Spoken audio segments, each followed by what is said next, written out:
I'm replacing the steering rack on the V70 due to an alarming amount of play in there. This is the old rack after it had been removed.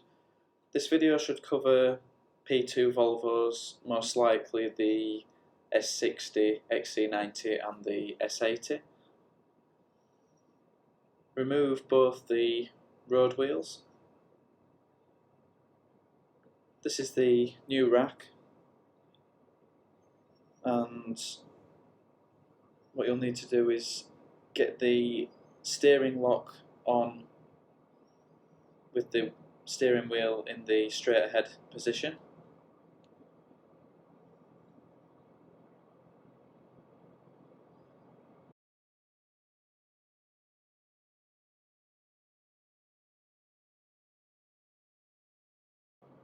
Remove both the track rod ends from the hub assembly.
Measure the position of the track rods on the inner rods.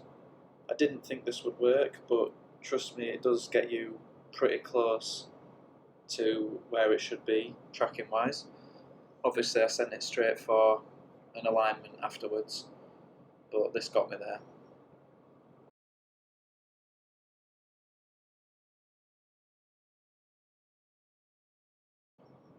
Remove the under tray.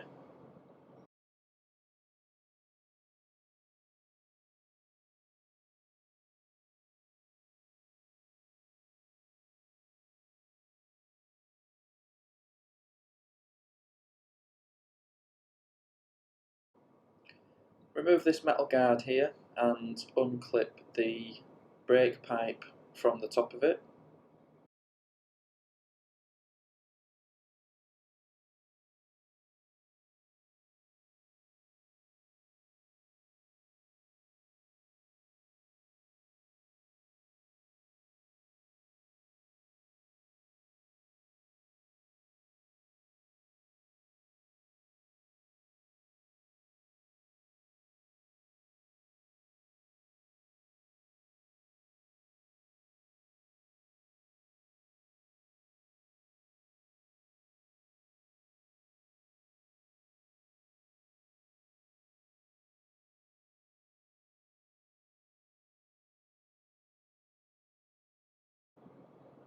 Unclip the power steering hose that you can see here.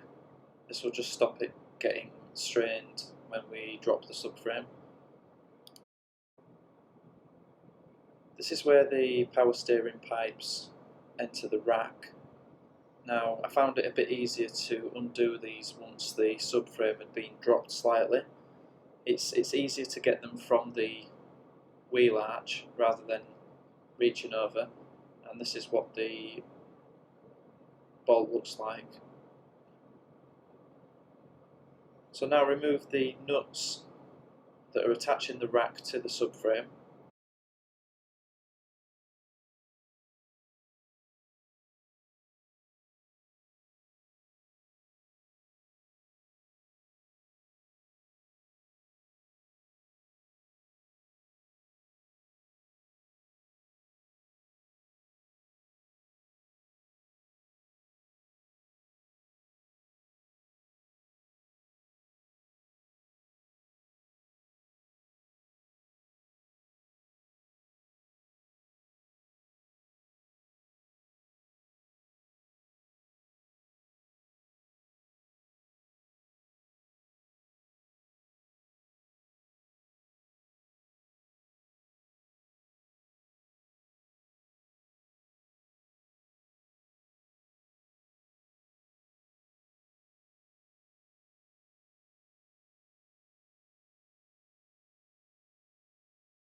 This fifth nut that you see here, I did remove, but it's actually only for the metal guard that you can see above the subframe, and that metal guard is wedged between the subframe and the rack. You don't necessarily need to remove this.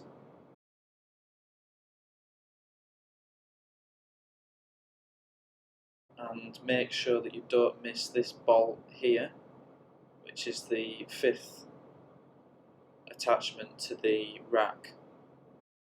We need to remove this exhaust mount here before we drop the subframe.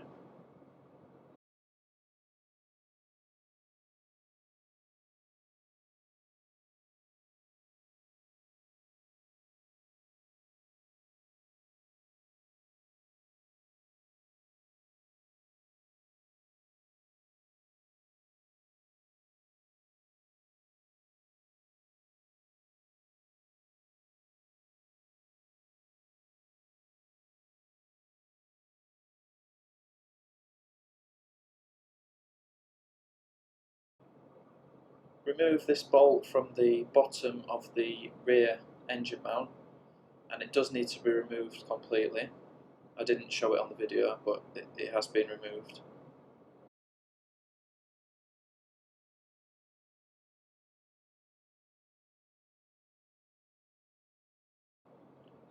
Now, I would have been doing this on my unit floor if it wasn't for the fact that I have a project filling my unit at the moment. But we need two forms of jacks one to jack the subframe up, or hold it in position at least, and another one it helps to have to jack up the engine, which increases the gap between the engine and the subframe and allows us to pull the steering rack out of the side. So you might get away with one jack just holding the subframe, but in my case it was much easier using two. So what we're doing now is we are loosening the front bolts for the subframe, so the ones closest to the front of the car, and we're just going to drop them until there's around a 10 to 15mm gap. We don't need to remove these bolts completely at all. Make sure that you only remove them about 10 to 15mm. They will be tight. I mean, my car's got over 300,000 miles on, and it's possible that these bolts have never been out. So I did have to use a breaker bar, and they were incredibly stubborn. But as you can see, as the bolt starts to turn, the subframe starts to lower slightly, and this allows us just enough to pivot on when we drop the rear of the subframe completely.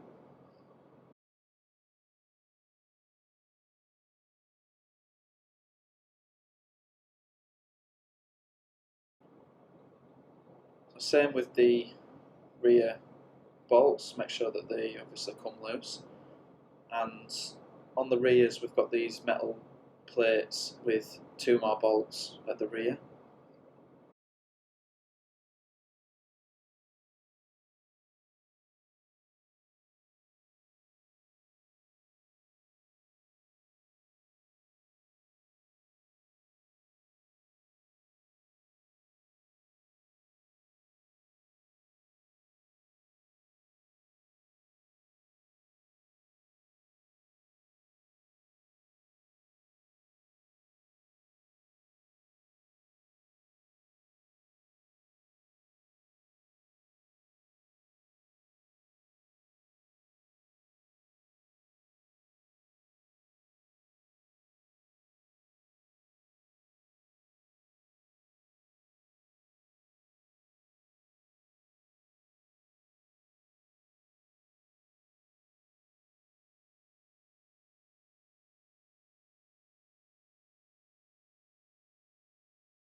So this is the gap that you want to see at the front.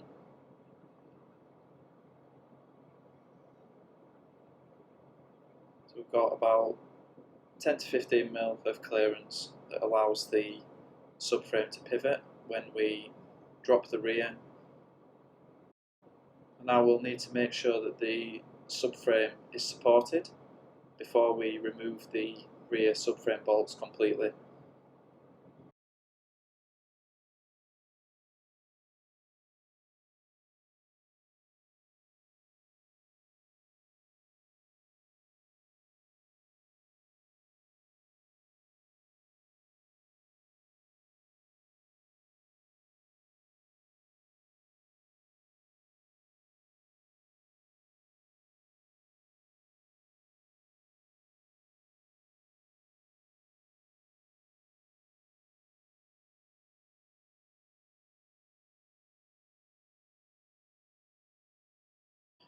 Don't forget, at this point we still haven't removed the universal joint to the steering column, and we've also still got the pipe for the hydraulic fluid to remove.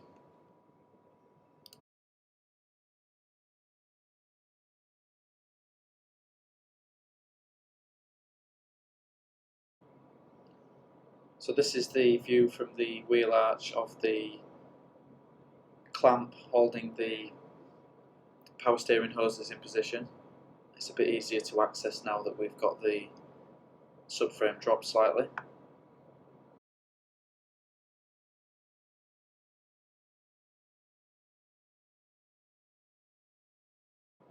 So I want a tray ready to catch the power steering fluid that drops out. We'll just wiggle the pipes until they're free from the rack.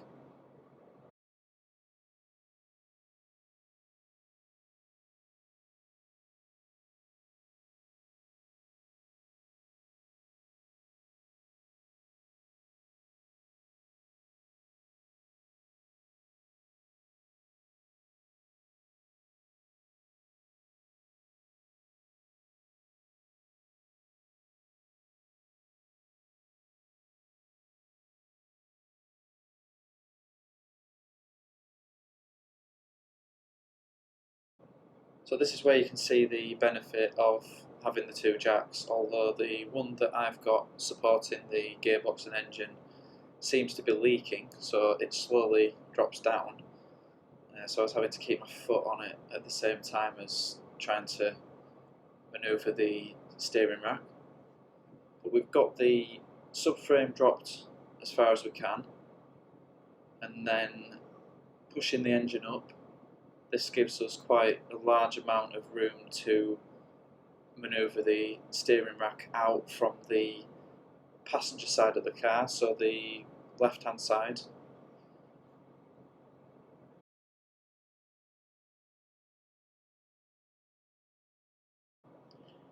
Now I did struggle with this so much that I thought it might be easier to go out from the driver's side, but it actually isn't possible. What would happen if you tried to pull it out of the driver's side is you catch the power steering hoses. So the passenger side past the gearbox is probably the best way to do it as far as I'm aware.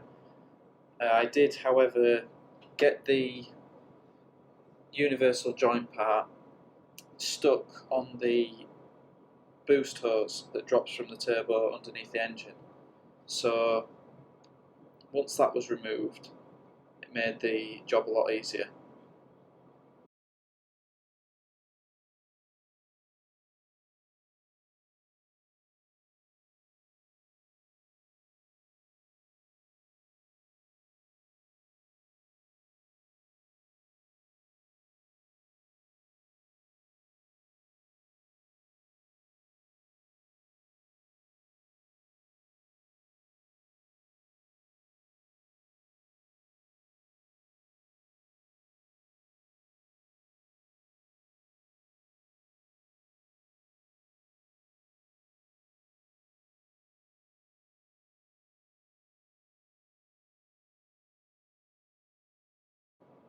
So this is the boost hose that I had to remove, and you'll probably notice the engine slowly dropping down. due to the jack leaking. But once this pipe was removed, it was a lot easier to get the steering rack out.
So that's the rack off the car. Now the ease of the rest of the job depends on what you're removing from the old rack and fit into the new rack. So because the track rod ends and the inner joints were all new on my rack, I decided to swap them over to the new rack. Now what I'm doing here is I'm determining where the centre position of the new rack is by turning it fully one way and then turning it fully the other, and it turned a full 2 3/4 turns, which means that in the middle of that, from one side, is the centre position of the rack.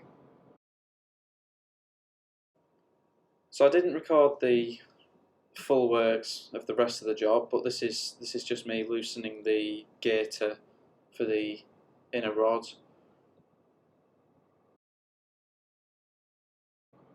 The track rods that you can see at the end are quite easy to remove, quite self-explanatory. 20mm on the nut and something like an 18 holding the track rod in position, and the inner rods required something like 33mm, possibly more. Had to use an adjustable spanner for that. So I didn't record fully, but you can see here me holding the spanner on the inner rod, and that's how I'm getting the play to be more obvious in the rack. But that's what you need to do to remove the inner rod.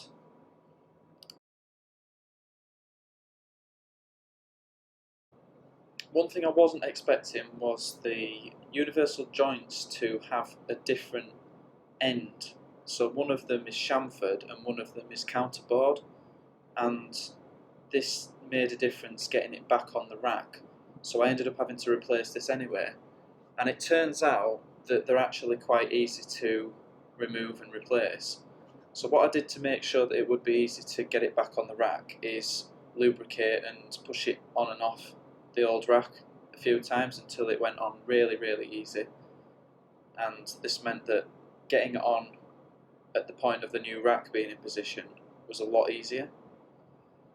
Sorry, I do lose focus a little bit. It's a very, very awkward area to record on, but as you can see, it was nice and loose. But it does mean removing it from the steering column, which isn't as hard as you'd expect. I'll show in the next bit.